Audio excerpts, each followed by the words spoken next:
Welcome to our show, Coochie and Candy and Con. I'm gonna get his name right in a minute. Candy and Condoms. Well, Coochie is our candy. If you like our show, please like, leave us a nasty comment, and subscribe. Today we have been all over the place with our thoughts and what we wanted our show to be about. And today we are talking about, have you ever pretended to be someone else on a dating site, or pretended to be a lesbian or a bisexual person to get attention on a dating site? So that is our conversation for today. We have thoughts all over the place about this topic. I know personally a guy friend of mine would pretend that he was a gay. No, he would pretend that he was a woman. And he would solicit men on dating sites. And he would act like that he was a woman, that he would be talking to him. And so he would even go through the full act of sexting, or whatever, how you say it? Sexting. He would go through the whole works, and he would get all worked all up. And the person had no clue that it was a damn dude. Because on the Catfish show, they would take pictures. Mm-hmm. They would steal people's profile pictures and pictures that they would put on there, and they won't even be them at all. Mm-hmm. Have you all ever came across something like that? I've never. Not knowingly. Yeah, I've never done it, and I've never been catfish. Not that I know of. I've been on dating sites. I've been on. I'm about to date myself. Chat rooms and phones, chat rooms, whatever, and talked to people and did like that. But I don't think I've ever talked to somebody who I thought was a guy and was a girl. I've talked to girls on these chat things, but I was talking to the girl knowing she's a girl. Oh, okay. And it was like, okay, this was I met one of my closest friends on one of those things, and it was just like we were just talking on there just to be meeting people. It wasn't about dating, it was just meeting people. And she just happened to come across and we just talked. She ended up being like one of my best friends. But I don't think I've ever been. I know I've never done that because I really don't feel it's necessary to catfish anybody. You go either like me for me, or you just don't like me, and that's fine too. So I don't know. I would never do it. I haven't done it, and I haven't knowingly been catfished. No. These days, people just don't send their pictures. Mm-hmm. Like, they'll text you on Snapchat, and they don't have anything on their story. They don't send you no pictures. They just keep on talking. And so I started responding to them type of folks, because last time I kept holding the conversation, I was like, oh, he's kind of nice. Then he finally sent a picture. Man I'm just sorry, he wasn't easy on the eyes at all. And I was like, I'm not responding to nobody else. They ain't got no picture. Yeah. I know a lot of people that are not as attractive do that a lot. Mm-hmm. They would not have a profile picture, or they would steal somebody's picture, and solicit, people online. And the guy that I'm talking about, he was a bisexual man, and he was so manly that you would not think that he would be into that. And so he got off on tricking men on these dating sites to think that he was a female. And he would respond, because at first all you do is text. I guess that's how they work. All you do is text, and then after a while, I guess you can send your correspondent, real phone number and stuff like that. But they don't really want you to do. How does those dating sites work? They don't want you to really do that first. I mean, it's up to you, really. I haven't had one that restricts. Yeah. If you want to send somebody your number, you just send it to them. Oh, okay. Yeah, a lot of people would get on different things what's your Instagram, or what's your some people Snap. Give their Instagram or their number right off the bat in their bio. Right. which I think is stupid. They be like, I'm not on here for real. Text my phone or Right. text my Instagram. I'm like, what are you on here for? Yeah, a lot of people like. And I've noticed lately, like, I've been getting a lot of things on Instagram from people like, what's your WhatsApp? And I'm like, I don't even have a WhatsApp. And they're like, it's a new app? It's a new app that they want to, your phone number is included in that WhatsApp, and they call this thing. And I'm like, I don't really want people to have my phone number right away, so I don't join WhatsApp. So you can, my daughter was telling me about some app that you could call from that not your real phone number. It's like to text now. Yeah, okay. You can set up an account with your email and they give you a number. Yeah. I think that would be safe. Yeah, it's definitely safer than anything else. Like, if you don't want people to have your real number, because it still comes to your phone, text now or whatever. You get that number. You can have it's a special ringtone, so you know exactly when it's somebody that's calling from that number. Right. So you're like, okay, yeah, no, I want to answer this today, or you want to talk to them. Have you known anybody who has met somebody on an app, and when they meet them in person, the chemistry's... I have known people who have gotten married that met on a date now. You know, and I know people who met other people and they was crazy. You know, you really have to be careful. You really have to be careful when you are talking to people on these different apps and stuff like that. What about dating people long distance? How do you feel about long distance dating? If you're willing to make it work, you have to be willing to make it work. You have to really have some strong feelings for this person to make it work, because a lot of things in a long distance relationship, it has to be trust between you, because I have to trust that when you're away that you're not doing nothing, and you have to trust that I'm not doing anything. And if all the time I'm so consumed about what you're doing, who you with, blah blah blah, that's just gonna drive paranoia, turn you into paranoia or whatever. And I don't think that's healthy. I think you have to know the person for real, like for real, know them. Like, look, I know. You just have to trust, and that's a hard thing to do for some people. Some people just can't do it. It's not for some people, but some people make it work. And they years apart, but they always find time to come together. They talk, they Skype or whatever, FaceTime or whatever, and they let technology work for them. I know a couple right now who's doing it, and it's working for them. And it's really nice. And she's like, I am so in love with him. He's so in love with her. They don't get to see each other often, but when they do, it's more about the quality time that they have together than the quantity of the time that they have together. And so they're making it work. And I think he's due to come back. They're supposed to be together. Oh no, wait, they're already together. They were apart. He was in the army. She was living in Virginia. He was living in Korea. And so they're married now. They got kids and all that stuff. And he's been gone most of their marriage. He has been gone for the most part of their marriage. Now they're together and they're in Germany and they're just happy. And yeah, I was just excited to see them back together, because they lived so much time apart, but when they were together, they had the best relationship. And so, yeah, I think you just have to have the trust and the want to be in that relationship. They can work, but everybody's not built for it. Yeah, that's true. That's true. What do you think about one night stands? I think you have to I think you have to have the mindset for that, because if you're a very sentimental person, it's not gonna work for you, because every time you have what they might want to be a one night stand, if you're a sentimental person, that's not gonna work for you, because you're gonna gravitate towards them whether you like it or not. Like whether you like it or not, because that's the type of person that you are. Like, I used to be a sentimental person. Then I almost said unfortunately, but not really unfortunately. Things happened and my mind kind of altered about the situation, and I've gotten to where you can be here today and be gone tomorrow. I'm gonna be fine. Yeah. So one night stand will really be a one night stand for me. Yeah.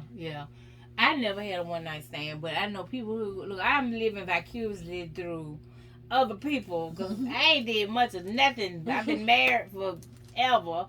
So, you know, I know by me owning a sex store, I hear a lot of stories and I hear a lot of people's, you know, thoughts on different sexual behaviors. And I know people that got off on having one night stands. They love to go to the little hole in the wall. You could tell when you walk in a hole in the wall who done slept with who. You know, because the chemistry, you know, it kind of be off a little bit, or they be side-eyeing somebody, and, you know, pretty much all them holes in the walls, everybody done slept with everybody. So, you know, they get off on, you know, one night stands. You know, and it's nothing for them to, like, go to the club and do it in the bathroom, and I'm like, no. And what else happened? Girl, no, he didn't. What else happened? What? Girl, I wouldn't have never did that. Yes, I would have. But you know, they you know, they get off on that. They love it. And I didn't know that people did it in the bathroom at clubs. Well, that's regular. I didn't know that. I'm so, you know, out of the loop. But some clubs got a room for it and you pay. No. Yeah. It's like VIP type stuff. And you gotta pay like a band. to get that experience for like how many hours did you pay for? I did not know that. Yeah, I mean, my friend who I was just talking about, who we met on, she used to love that when we were younger. Yeah, she would love it. I lived vicariously through her yeah. because I wasn't doing that, but Yeah. she was very much like, she meet people, she hook up with them, she move on, and that was her thing, and she enjoyed doing it. And I was like, you go you. But the older she got, now she's like, I can't do that. That's not. I'm over that. So I think it's just whatever mindset you are in at the time. Back when I was younger, I probably would have been into it if I would have started getting into it. But I just never started that. I just didn't. But I was just like watching her, and I was like in awe. Sometimes, like I would be in awe too. I was in awe because I was like, how you just pull that dude dick out his pants and suck on it? He ain't washed it or nothing. You know, and you just sucking on a dirty pellicle. But the thrill of it, the sensation of it, going and doing it, and I'm like, oh, wow. Yeah. It was times, and I don't ever think I've ever talked about this to anybody in my family, but it was times when she would just take me with her. Yeah. And she would go meet a dude, they'll hook up, and we'll leave. And I'll be like sitting outside the car or in the living room while she in the room. And I was like, yeah. And she was like, girl, I met him, we talked about it, I want it. And I was like, oh, okay. Okay. We went to a park one day and she had sex with me at a park. I was like, wow. You down like that? Yeah, you get down like that. And I was just like, because like before I met her, I never knew nobody who did that. Yeah. And so it blew my mind. Yeah, you thought it was something that you would see on TV. Right. It was a movie. That was porn stuff. You would see people just like going and hooking up and meeting somebody. No, this is life. And I was like, where these stories come from? Somebody had to do it to make these stories happen. And so I was very much. And it wasn't even no judgment with her because I wasn't judging her. And I was like, you do you. And I was like, I would be like, girl, who you going to see? Okay, I got you. I was more like to protect, make sure it was no setup and it was safe. And I was like, because I definitely never want her to get set up or anything. And so she was like, the first time I went, she just took me. The second time I went, I was like, I'll go with you. Yeah. Because I was like, I don't know these people and you don't really know who they are. And you want to go to these people's house or you want to go meet up with these. And I was like, no, I'll go. And it would turn into me just being there as protection and support to make sure that she's okay and that nobody's trying to set her up. But I was just like amazed that she did it like that. And she was very much free about it. And I was like, okay. And I was kind of like proud, like, it's good to be free. Yeah. It's good for you to be free. I want her to be free, and that's not the freedom I needed, but that was the freedom that she needed at the time. And now she's older, and she's like, I got kids, don't need to live this life, and I'm good. I've done it, so I don't have to do it. And so I was like, Okay. All right. Like I say, she's one of my closest friends. I adore her. Wow. I remember the first time I was invited to a swing party, and me and my sister, we went, and so I was amazed at the sexual freedom that the women in there had. And what was amazing to me was it was no body shaming. Because you look in the mirror and you be like, ain't no way in hell I'm sure that to nobody, because you trying to cover up, you trying to hide whatever you think that's not, ideal, sexy. And it was just amazing to me the freedom that the women had. And, I was just like, even my sister, me and her talked about it, we was like, wow. Because it was no sexual judgment in the room. It was no, it was just I can't explain it. It's just a feeling that is just so sexually liberating. That's unbelievable. But it's like when I left the party, we was just there to see, because this was a guy had invited me. He was like, I think you'll be a good host. I think you need to check it out because you got the type of personality. You got a sex store. You always running into people that's in this lifestyle. This would be a great fit for you. And so I came to check the party out. And my sister, she came with me and stuff. And it was me, my sister, and two more friends. And so I was like, wow. But when I left, I was like, in the moment, I was like, they're sexually liberated, they're sexually free. But when I left, I passed judgment, and I was like, I couldn't do that, because of the way that I was taught and the way that I was brought up. I could never be that free with those many people. I can see being free with, one person. I'm free, right. But with a room full of people, I ain't free. Yeah. I could not be free. And you had people that was walking around naked, and you had people that was walking around with lingerie on, and dude talking to you, with his dick out, and he was like, pass me a Coke. And I'm like, what? Pass me a drink. Okay, but it's nothing like the freedom that people are in their lifestyle have, and I think that I don't know if do you think we're jealous of the freedom, or you think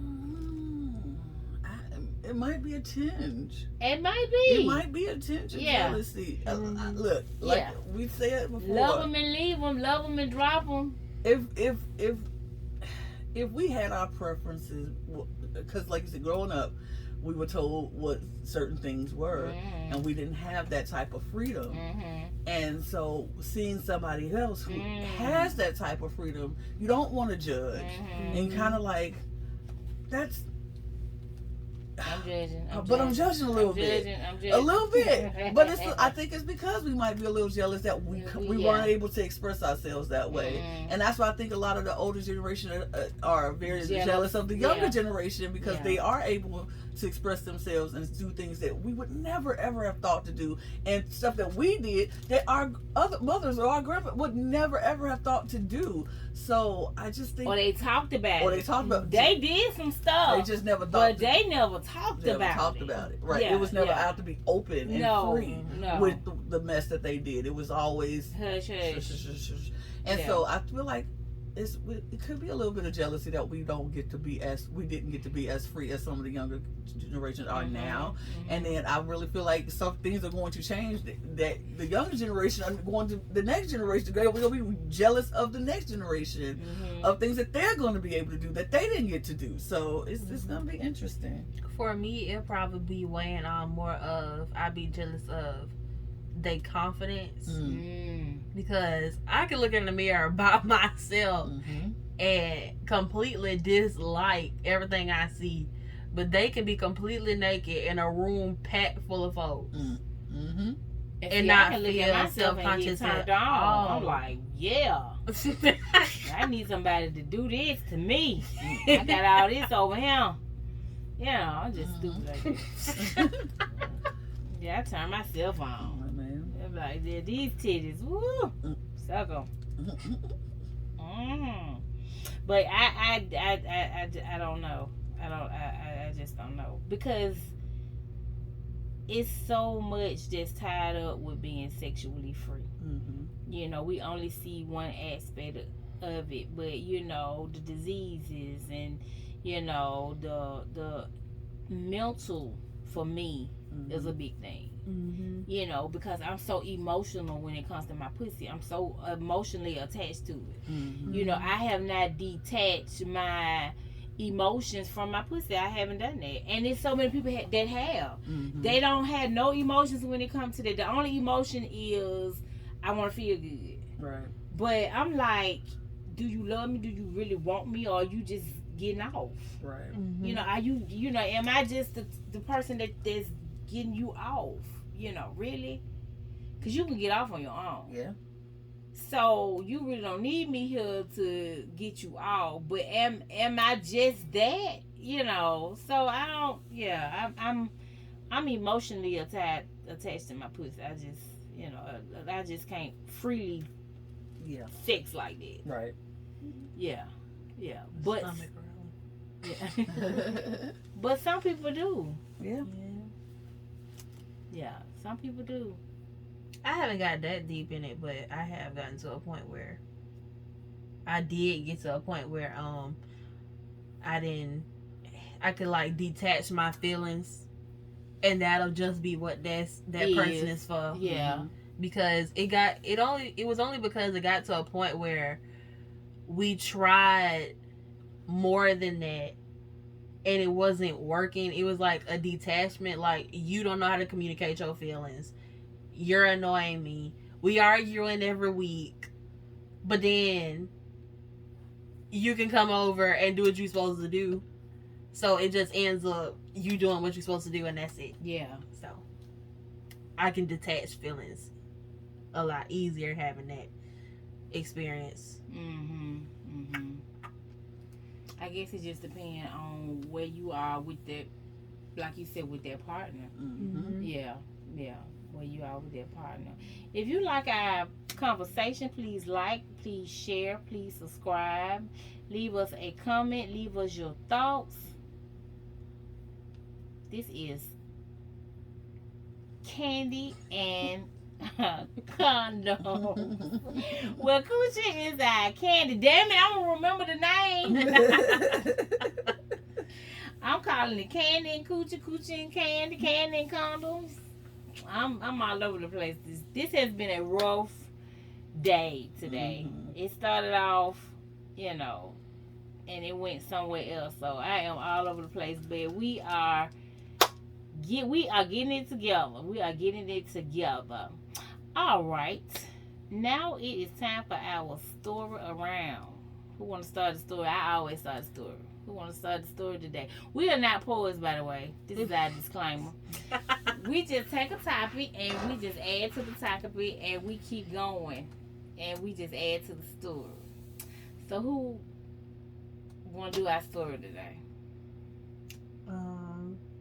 We can use the same type we was talking about. Okay, the go dating ahead. apps. Okay.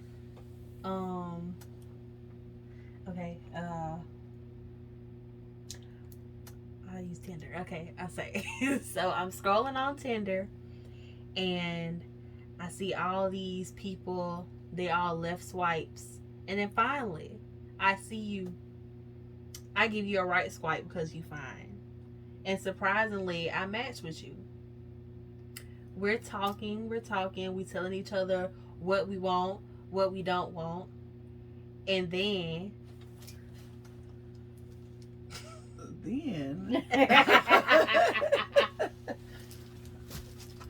you hit me back, and it's the conversation is going well. We have a connection. I'm feeling you, you feeling me. so we send pictures. We start sending pictures back and forth, and then I'm really feeling you because you're fine. I told you was fine. So you just even get finer and finer with every picture. You feeling me? You said I'm cute. I know it, but thank you. So then we decide, you know what? Let's take this to a whole nother level. Why don't we meet? Yeah. Why don't we meet? Okay, why don't we meet? I can't wait to meet you after all the nasty conversations we has taken place. I cannot wait to see you. Because I love those dick pictures that you sent. Yes. Meat just hanging right there in the bathroom, right there by the sink. Make me want to put some soap on it, make it get clean. Yes. I cannot wait to finally meet you. Are you the person that you claim to be? Are you the person that you promise to be for me? Will we connect? Will we have some chemistry? I cannot wait to meet you. I know you gave me a nickname. I gave you a nickname too. Especially that dick pic that you sent me. I called that my ooh-wee-thou thing. Yes. I cannot wait to meet Mr. Thing that hang between your legs. And can you really use it? I wonder, can you really fuck? Because you're on a dating app. Do you have any experience? Because I have experience. I need to check out your resume. See if you got any skills. Could you handle all these thighs, all these legs, all this butt, all this big pussy? All right, y'all. Take it from there. Please like, please share. We'll see you next time on Candy and Condoms. Woo!